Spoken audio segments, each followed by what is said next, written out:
Hi, I'm Micah Clark. Thank you for joining us today with American Family Association. We are entering close to the last week of the Indiana General Assembly. I expect next week to be the last full week. I had talked about earlier that they had to be out by April 29th at the state legislature.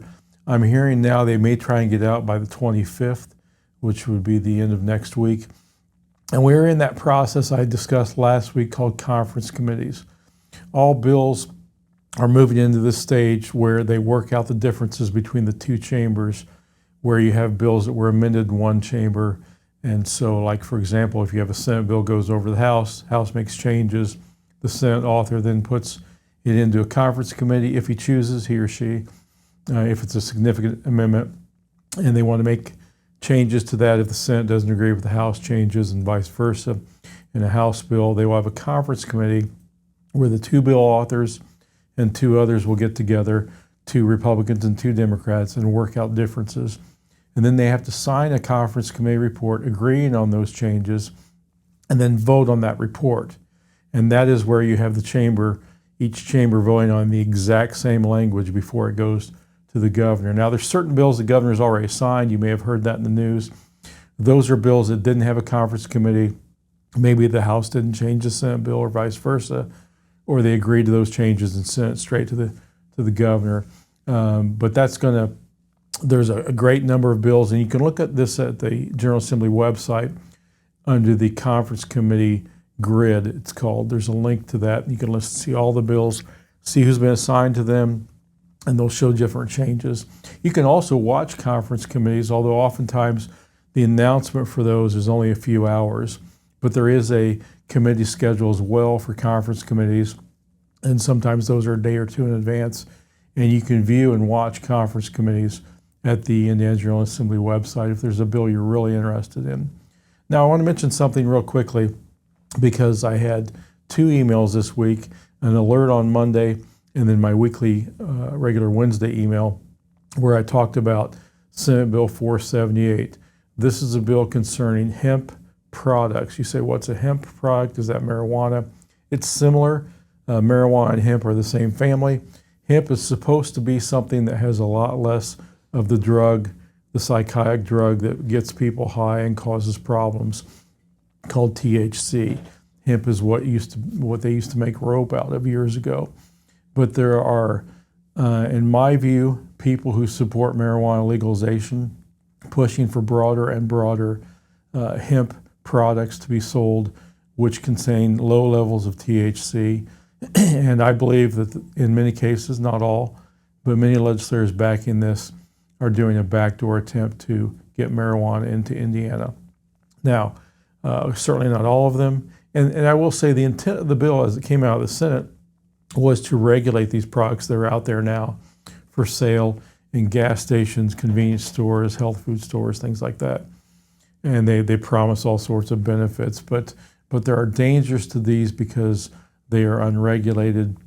And so the attempt of the bill 478 is not bad in its original form to regulate these products, but I believe marijuana advocates in the House have taken and expanded it beyond what they should have, allowing for up to 20,000 permits for places to sell hemp products, and I believe this is a step toward legalization of marijuana.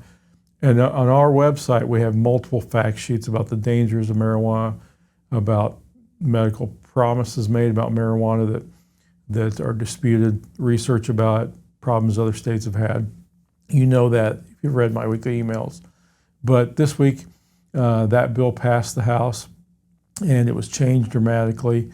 Senator Travis Holdman, who authored the bill in the Senate, filed a dissent motion, putting that into a conference committee, which should happen next week, and there's going to be changes made to that bill. So we're watching that very closely to try and protect families from a product that, if we allow for adults widespread, children will receive or will get their hands on. And so there's a lot to that bill. We'll keep you updated, probably have something on that next week. But that was the bill I was mostly watching this week. The other bills we've talked about in the past have all pretty much passed. Some of them being sent to a conference committee. For example, parental rights is probably going to a conference committee, another big bill. The school board bill regarding partisan elections is going to a conference committee.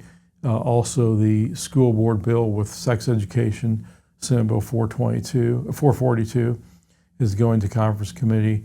The partisan election bill, I believe, is 278, and that's going to conference committee to work out differences. And so those things are going to come up next week, and I will update you on those next week in Wednesday's email or next Friday's video. But there was a bombshell dropped yesterday, and you may see this in the news. The thing I've mentioned throughout the session in this budget year is that the budget is very fluid at this point because of a fiscal analysis. They put a budget together, but until they get the fiscal forecast or the budget forecast, it's very fluid. Well, that came out yesterday, and what it projected is that Indiana will have a $2.4 billion shortfall in the next 2 years in income. That is huge.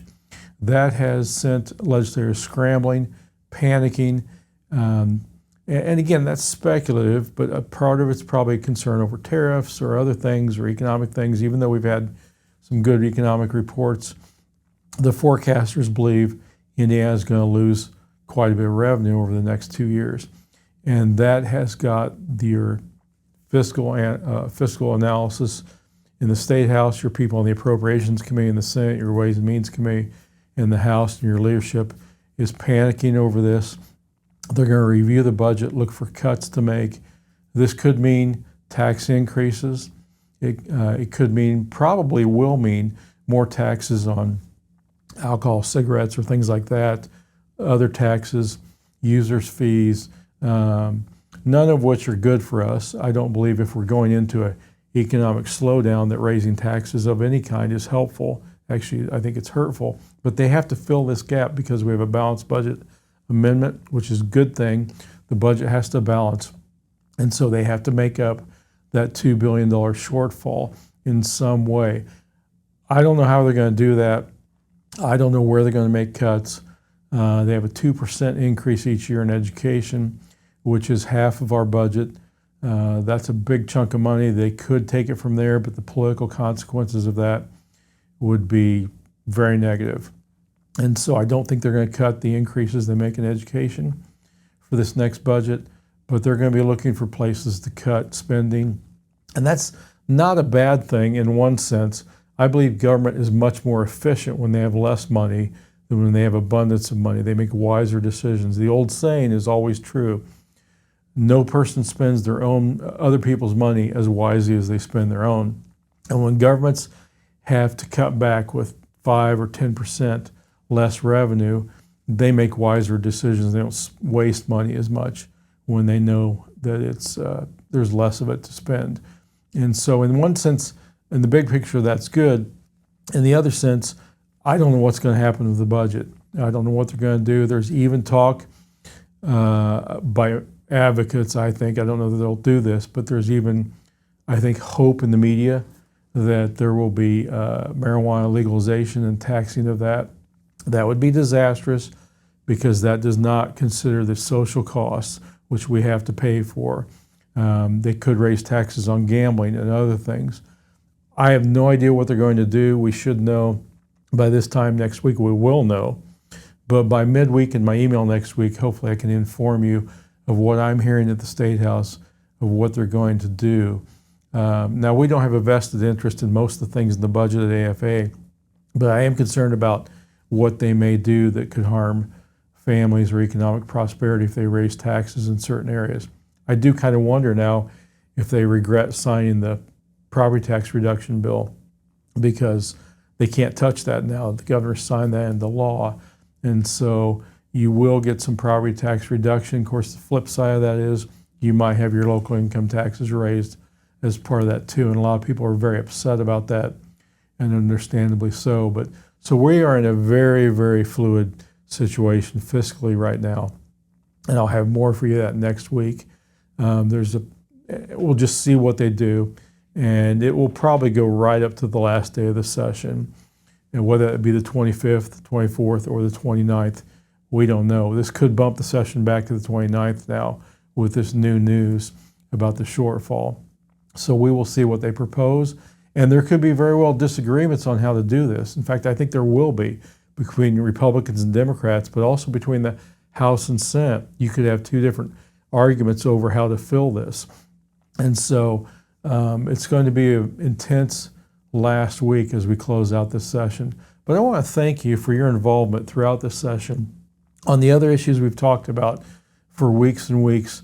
Your phone calls to legislators, your emails to legislators, your responding to my email, and my calls to action have been very, very important, very helpful.